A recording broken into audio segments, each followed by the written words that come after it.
कानी बहू। किशोरी लाल जी के बेटे राघव की शादी की बात जगह जगह चल रही थी, लेकिन किशोरी लाल जी को कोई लड़की पसंद ही नहीं आती थी। और उसकी एक ही वजह थी, किशोरी लाल जी का लालची होना। उनको लड़की वालों से मोटा दहेज चाहिए था और इसी चक्कर में एक दिन वो एक बहुत पैसे वाले के घर अपने बेटे का रिश्ता लेकर पहुंचे। उस आदमी का नाम था ओम प्रकाश। देखिए किशोरी लाल जी, मेरी एक ही बेटी है और मेरी सारी संपत्ति जायदाद सब कुछ मेरी बेटी नैना का ही है।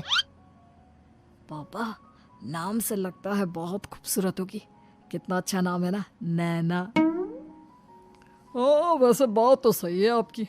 अब इतना पैसा है, जमीन जायदाद है, इकलौती बेटी, आप भी क्या करेंगे? सब कुछ उसे ही देंगे ना। बिल्कुल ठीक पहचाना आपने। बस बेटी की शादी और सारी जायदाद उसके नाम। पापा, बिना देखे हाँ कर दीजिए ना। इतना अच्छा रिश्ता फिर कहाँ मिलेगा? माला माल हो जाएंगे हम। मैं अपनी बेटी को बुलाता हूँ। अरे नहीं नहीं नहीं नहीं, आपकी बेटी का नाम नैना है, सुनकर ही लगता है बहुत सुंदर होगी। रहने दीजिए अंकल, मैं तो आपकी बेटी के नाम से ही इतना खुश हो गया हूँ कि उसे बिना देखे शादी करने को तैयार हूँ।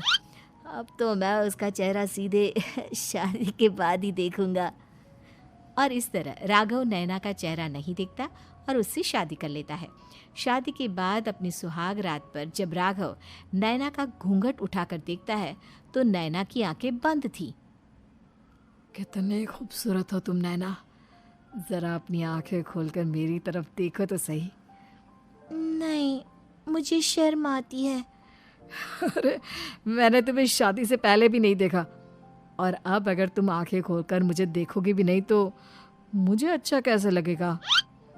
इससे पहले कि नैना अपनी आंखें खोलकर राघव की तरफ देखती, अचानक से लाइट चली गई और राघव नैना को पूरी तरह से देख भी नहीं पाया। अगली सुबह नैना राघव के लिए नाश्ता बनाकर लेकर आई। अरे ये क्या, आधा पराठा सेका हुआ है और आधा बिल्कुल कच्चा। ये तुमने क्या किया नैना? बहू, तुमने क्या आधा पराठा तवे से नीचे लटका कर रखा था, जो आधा सिका है और आधा कच्चा? मुझे जितना दिखेगा उतना ही तो सीखूंगी ना पापा जी। जहाँ जहाँ मुझे नजर आ रहा था वहाँ मैंने सीख लिया, जहाँ जहाँ नहीं दिखा वहाँ कच्चा रह गया होगा। इसका क्या मतलब है? ये कैसा मजाक कर रही है तुम? अरे बहू, तुमने इतना लंबा घूंघट क्यों लगाया हुआ है? देखो, हमारे घर में बहुओं को बेटी की तरह रखा जाता है, और फिर तुम तो इतना सारा माल लेकर आई हो। देखो, ये घूंघट डालकर रखने की कोई ज़रूरत नहीं है। हाँ नैना, पापा जी ठीक कह रहे हैं, तुम तो आराम से रहो, अपना ही घर समझो। नैना अचानक से अपना घूंघट उठा लेती है। अरे ये क्या पापा, नैना की तो एक आंख फूटी हुई है। नाम से नैना, लेकिन ये तो कानी बहू निकली। मेरे साथ धोखा हुआ है, धोखा। बिना दिखाए अपनी कानी लड़की मेरे संग ब्याह दी। मुझे कानी बीवी नहीं चाहिए।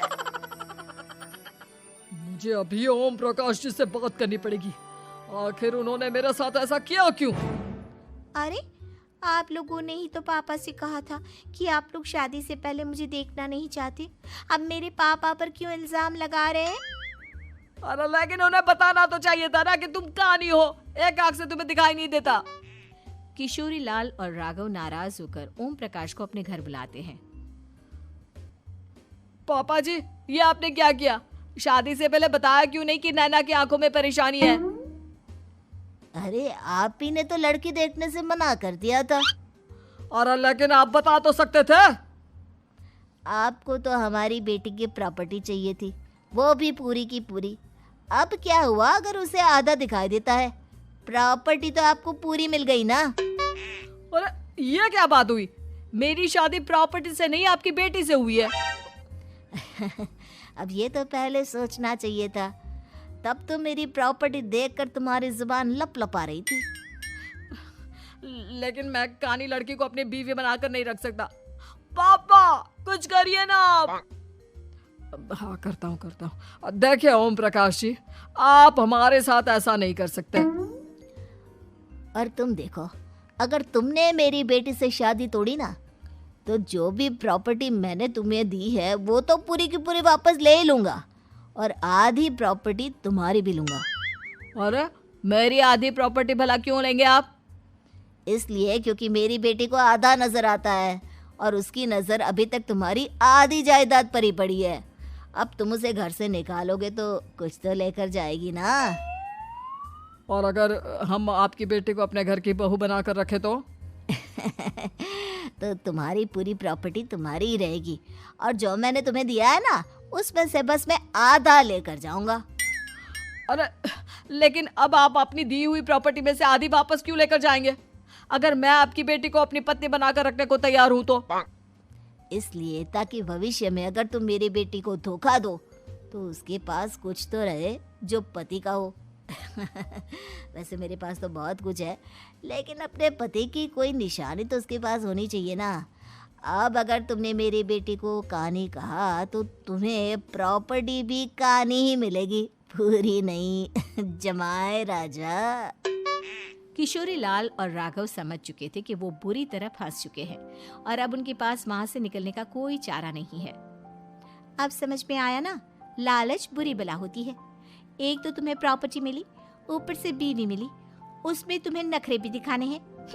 आए बड़े, चुपचाप बैठो दोनों। कुछ दिनों के बाद नैना राघव की कार लेकर बाजार घूमने निकलती है और जब कार लेकर वापस आती है, ये क्या? एक तरफ से मेरी गाड़ी पूरी खराब हो चुकी है।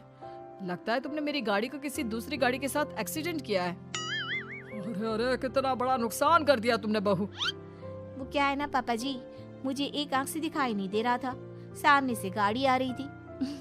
मुझे तो सिर्फ आधा ही दिखाई दिया और वो गाड़ी मेरी कार से रगड़ते हुए निकल गई।